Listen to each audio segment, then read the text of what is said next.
Brought to you live from York College of Pennsylvania's television studio, York College students welcome you to the YCP Tonight Show with Morrissey Walsh. Featuring your favorite culture connoisseur, AJ Camacho Romero. The YCP Tonight Show extends a special welcome to tonight's guests, Little Shop of Horrors stars Megan Stefik and Justin Rosenberger. And now let's hear from your host, Morrissey Walsh. Hi everyone, welcome, and thank you so much for being with us here tonight. Welcome to our very first episode here at York College. I'm your host, Morrissey Walsh. We have a great show in store for you tonight. As many of you know, this week York College decided to bring back mask mandates on campus, which requires students to be wearing masks at all times while in academic buildings. York College brought those mask mandates back faster than it took for the campus parking garage to start falling apart. In other news, the New York Nets season came to an end when they were both swept by the Boston Celtics in the first round of the playoffs. They took a bigger dump in the playoffs than Amber Heard did on Johnny Depp's pillow. Finally, the news broke that Ben Affleck and Jennifer Lopez are officially engaged after getting back together after dating for several months. When asked about the engagement, Ms. Lopez responded with, "Which one?" Thank you so much, everybody, and make sure to stick around because we have some great guests for you all tonight. But first, I'm joined by AJ Romero, our very own resident culture connoisseur.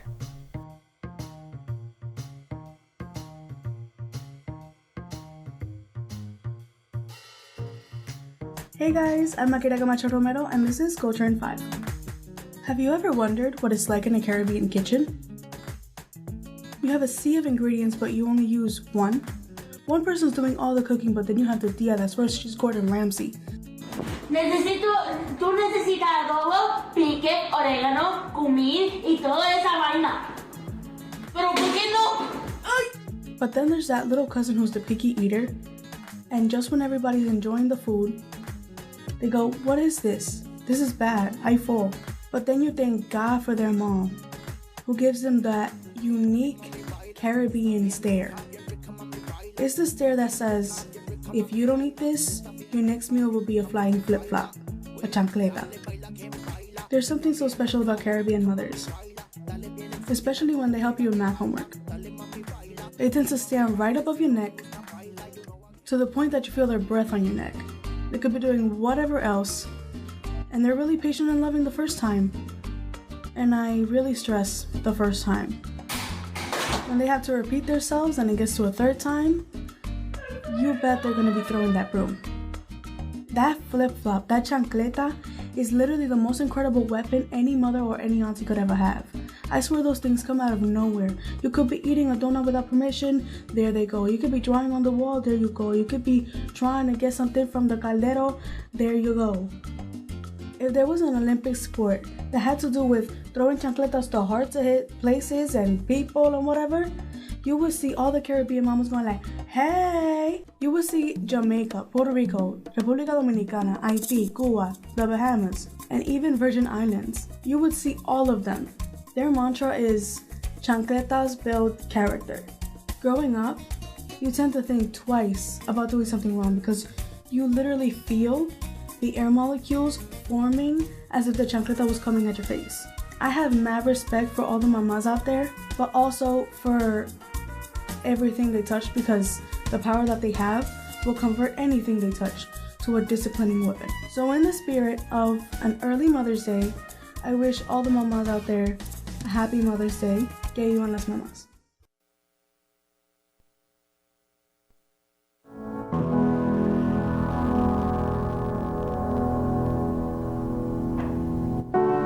There is a house built out of stone, wooden floors, walls, and window sills, tables and chairs warmed by all of the dust. This is a place where I don't feel alone. This is a place where I feel at home.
Now, we all know that the world can be a hard place to live, with all its troubles to add and add until they combust into an engulfing flame that never dies, with a stink like the grease of a bad fast food restaurant that's ingrained into your clothes without a thought of letting go. The world just keeps drowning us in bad news. But what's a better way to combat crippling anger and depression than making fun of the people that keep making the world worse by thinking their nonsense will help anyone but their under the rocks selves. Welcome to our next segment. Come on, transphobes.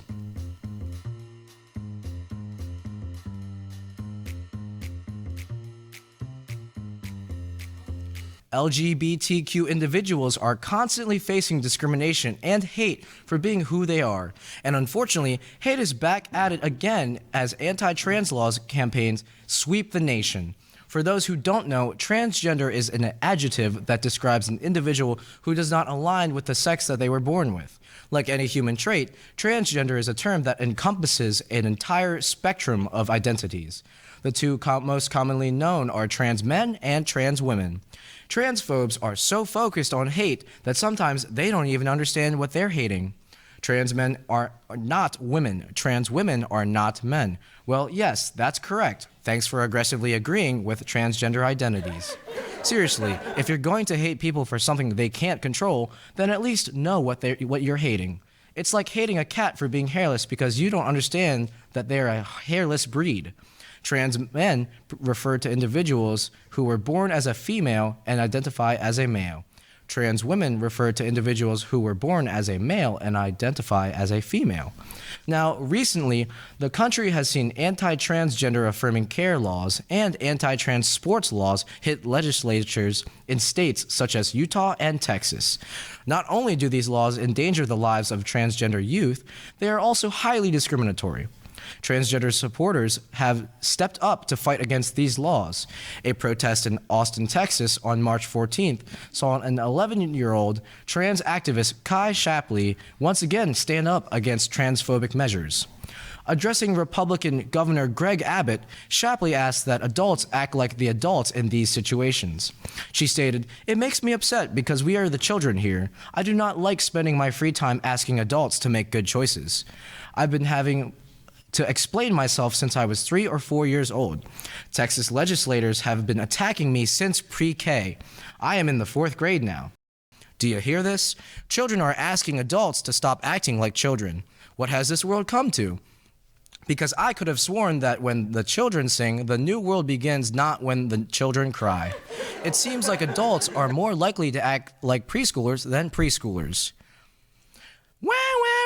Why does Johnny have to have a piece of my cake? I didn't get a piece of his. It's not fair that I have to treat him with respect. I don't want to. He's not me.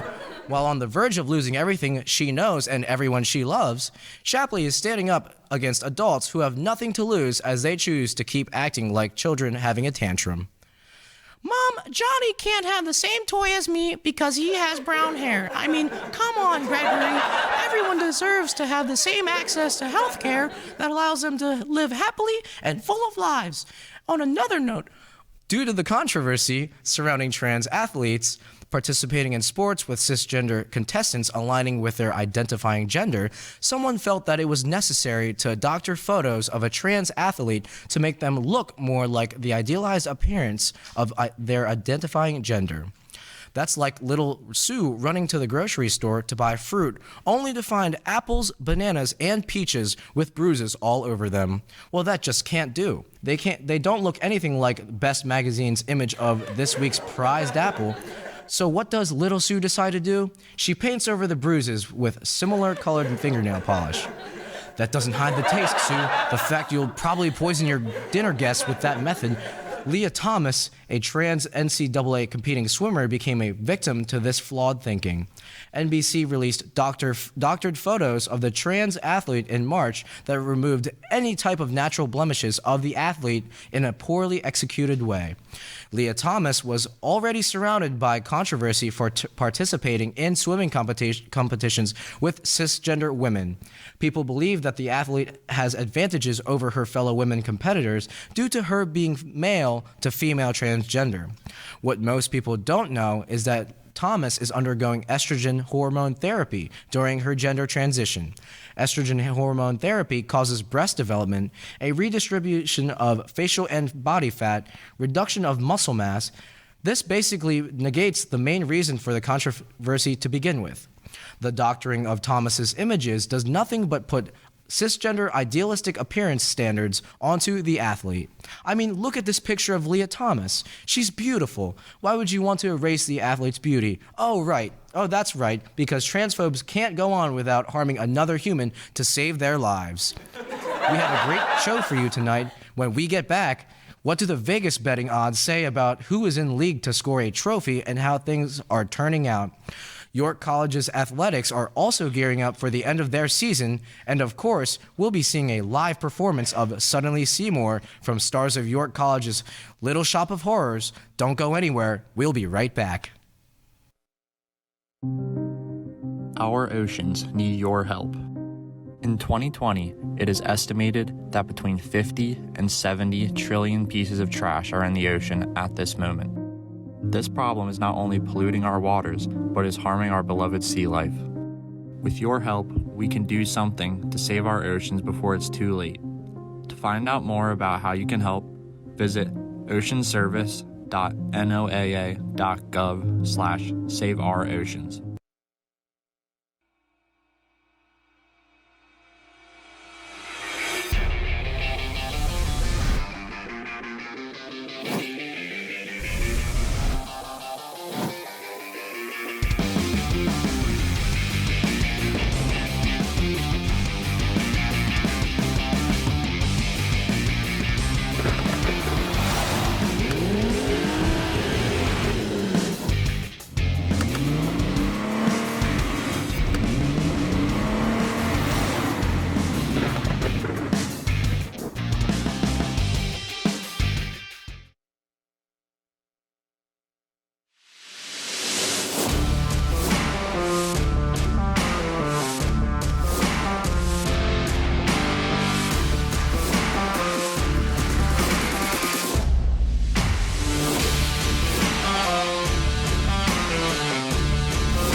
In other sports-related news, the NHL regular season has come to a close, and it's that time again to talk about the NHL end-of-season awards.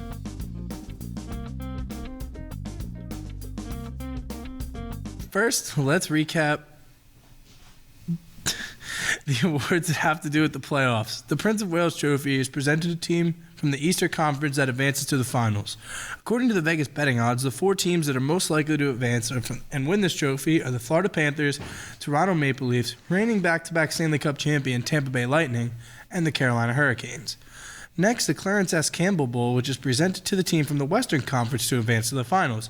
Again, according to the Vegas betting odds, the 4 most likely teams to take home the trophy are the Colorado Avalanche, Calgary Flames, Minnesota Wild, and lastly, the St. Louis Blues.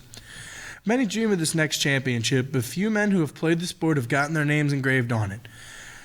The champion of the Eastern Conference plays the champion of the Western Conference for one of the most prestigious championships in all of sports, the Stanley Cup. The teams most likely to win the Cup are the Colorado Avalanche, the Florida Panthers, Calgary Flames, Toronto Maple Leafs, and yet again back-to-back Stanley Cup champion Tampa Bay Lightning.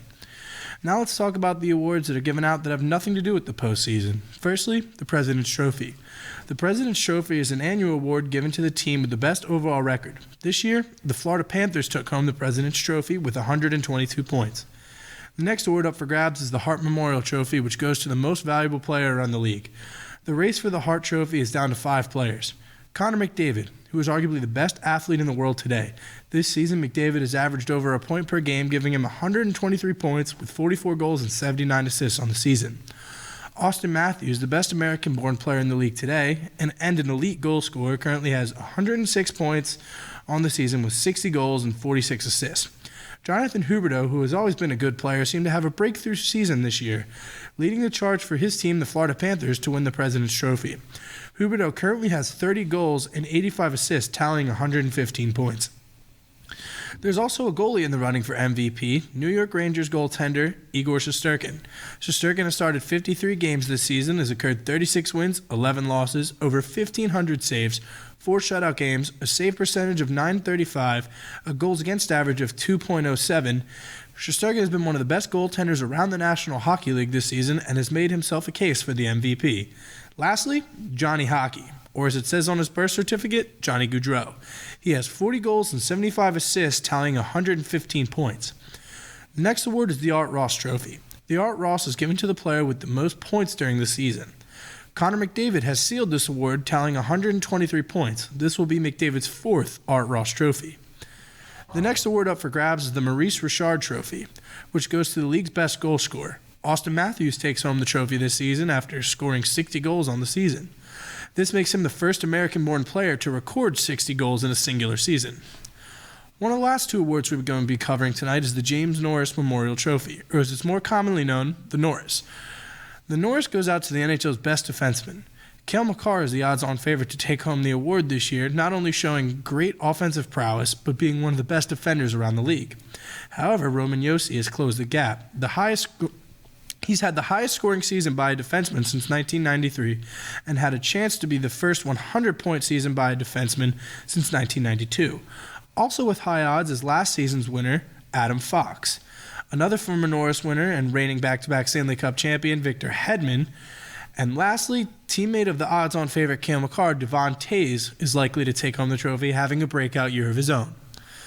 The last award is the Calder Memorial Trophy, which goes to the Rookie of the Year. The Vegas odds favor 2 players, both from the same team, the Detroit Red Wings, defenseman Moritz Seider and winger Lucas Raymond. Both had incredible years on a not-so-good team, and both are deserving of the award. Also in contention is Toronto Maple Leafs forward Michael Bunting, who is having a good season but has flown under the radar compared to the first 2 rookies. The only goaltender in contention comes from the Boston Bruins, and that is Jeremy Swayman. He had a phenomenal year between the pipes for the Bruins. Lastly, the fan favorite for the Calder is Anaheim Ducks forward Trevor Zegras. Zegras had an incredible season, scoring some highlight reel goals, but perhaps none more impressive than his 2 lacrosse-style goals, also known as the Michigan. The Michigan has only been scored a handful of times in the NHL, making it more impressive that Zegras is one of only 2 players to successfully score it twice, both in his rookie season. For our next segment tonight, we are going to be talking about York College's performance so far in the MAC Conference this spring.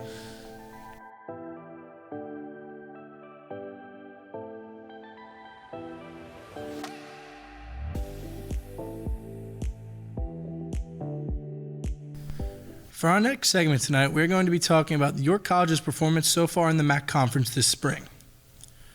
Starting with our featured game of the week, Spartans jumped out to an early 9-0 lead Wednesday. The Spartans led by that margin in the 4th inning, only to watch it slowly get chipped away throughout the 8th inning until the matchup against Delaware Valley favored York, especially with them at home. In the end, Delaware Valley scored 2 runs in the top of the 10th inning, leaving York their first deficit of the game. York could only score 1 run to end up losing the heartbreaking thriller in the first extra innings game of the season.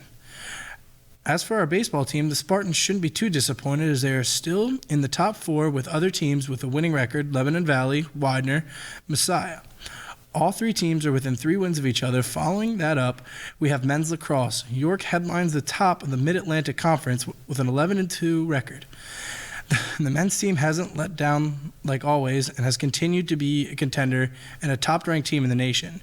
York also headlines the top of the women's lacrosse with a 9-4 record. There is a tight gap between them and Messiah right now, but York looks to finish on top with a few games left as they make a strong push to finish out the season and prepare for the playoffs. Finally, we have softball, and the Spartans are currently in a lock for the top 3 finish. With all this being said, the Spartans are in a heavy control of their playoff berths as they finish this year. All Spartan teams are slated for a top 4 finish as long as they finish out strong this season in the final couple of weeks. Playoff action is slated to begin for the Spartans between May 2nd and May 4th, depending on how each team record improves or falls. After the break, we will be joined by Megan Stefik and Justin Rosenberger, 2 stars from York's Little Shop of Horrors musical.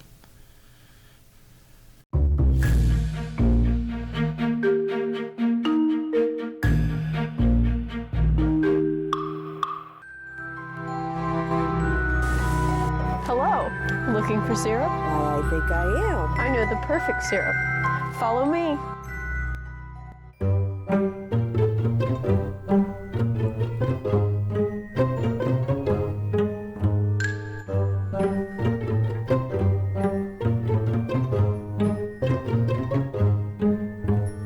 Red Forest maple syrup. It's a healthy topping for your children's breakfast.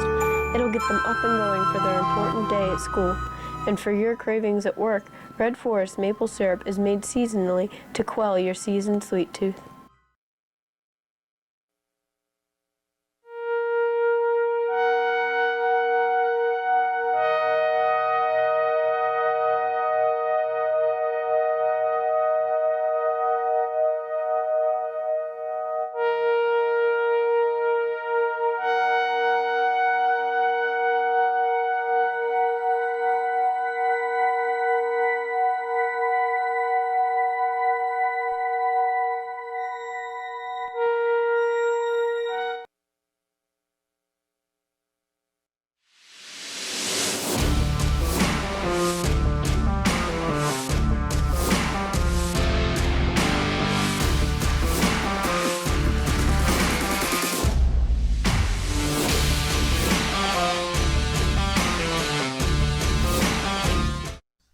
We have some amazing guests about to join us tonight. Megan Stefik and Justin Rosenberger starred in York College of Pennsylvania's showing of the popular musical Little Shop of Horrors this past weekend, with Megan Stefik as Audrey and Justin Rosenberger as Seymour.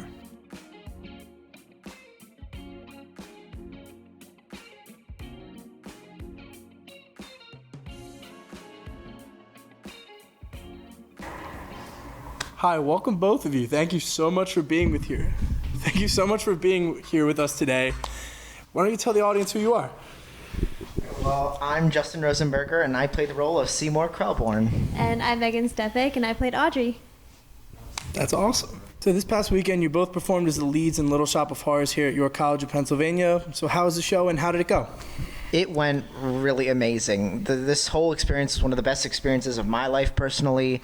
And even though Tech Week was really chaotic, we all pulled through, both casts, and we all got it together and we put on an amazing show for the community. Yeah, and there were a few injuries, a few sicknesses. And illnesses, a few bumps in the road. But we came together as a family and we were able to put on a great show for everyone.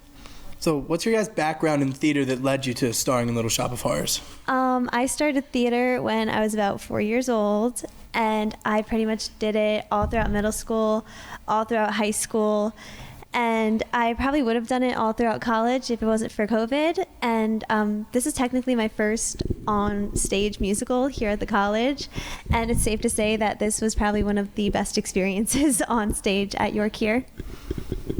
Yeah, I started theater back in my freshman year of high school. My sister did theater, so I tried to follow in her footsteps. And immediately it became the best decision of my life to join theater, because that's where I met my close friends. Being in theater got me comfortable talking with people, and high school was such an amazing experience doing shows there. And then when I got to York, I joined the theater department doing a couple plays, but that wasn't really the best experience for me. I never really could connect with my castmates at all. I feel like since I was the freshman, they kind of looked down upon me a little. So the next year, I joined the music department, and we were gonna do Into the Woods. Yes. But then COVID had to come and ruin that. Sadly, that did not happen. Yes. So we had an online show last year, and so this was again my first musical at York College, and I wouldn't have changed it for anything. On stage, yeah. It was honestly truly amazing. I got to work with some of the greatest people, and I got my hat here that I wore in the show, and you can't really see it, but it's been signed by every single cast member in the shows. I'm on there somewhere. Yes. That's awesome. My understanding is both of you minor in theater. Do you guys have any plans to do something with that after college? I would love to try to audition for some Broadway shows, maybe the shows that they do on cruise ships or just national tours or something. And if something comes out of that, that'd be awesome. Yeah, I mean, I definitely have a job lined up for my major, but for anything on the side, I'd love to do maybe community theater, because adults can do that, believe it or not. But my friend, he lives in New York City, and he's working to be on Broadway. So if he ever calls me up and says, "Hey, we need someone in the ensemble for this Broadway show," I'd totally join it. That's awesome. All right, well, I believe we're going to hear both of you sing next, so stay tuned, because when we get back, you'll be hearing from Megan and Justin and Suddenly Seymour.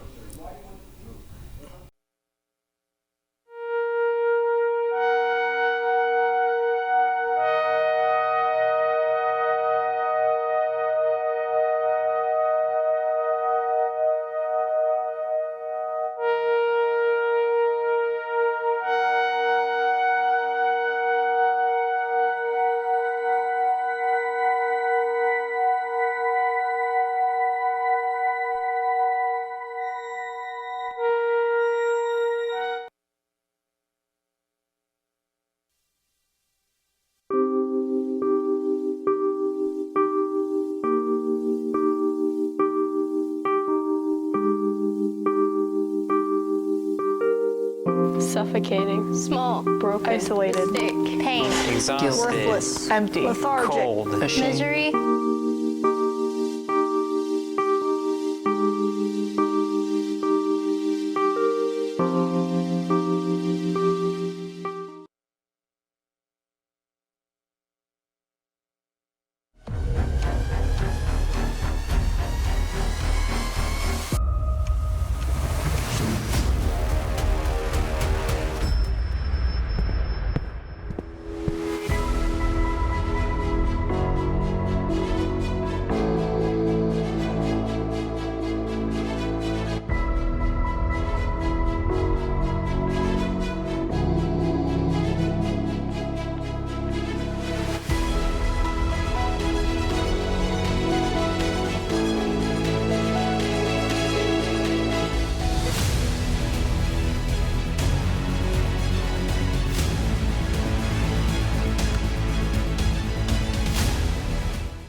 Lift up your head, wash off your mascara.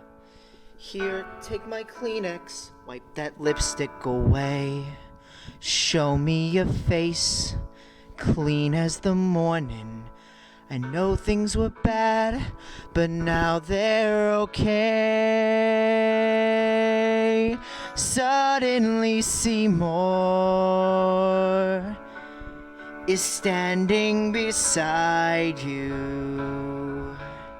You don't need no makeup, don't have to pretend.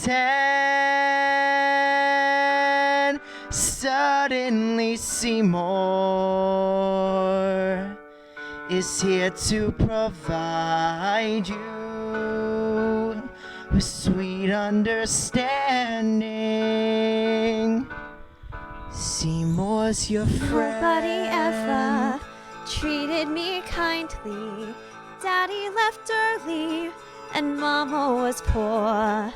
I'd meet a man and I'd follow him blindly. He'd snap his fingers, me, I'd say sure. Suddenly Seymour is standing beside me.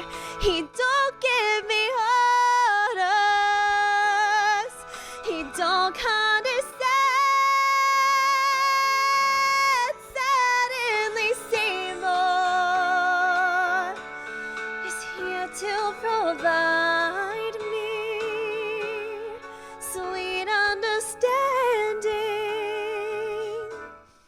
Seymour's my Tell me this feeling lasts till forever. Tell me the bad times are clean washed away. Please understand that it's still strange and frightening for losers like I've been. It's so hard to say.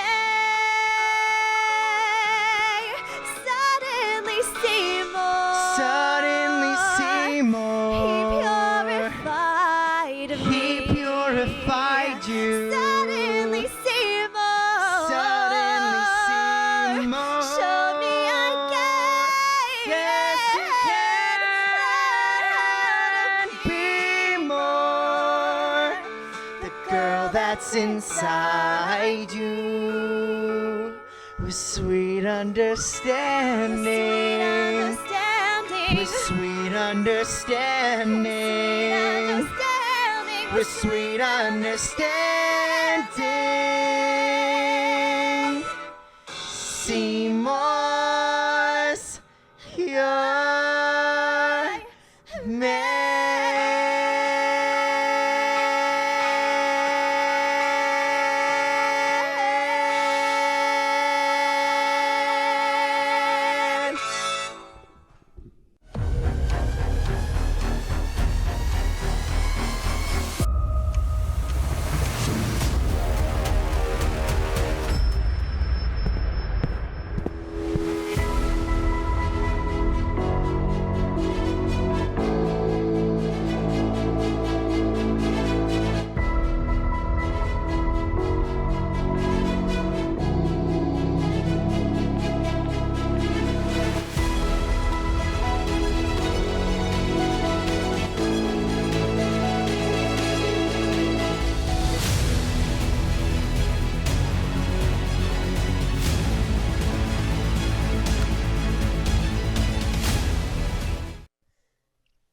And that's it for tonight. Thank you so much for joining us, and we'll see you next time. Good night.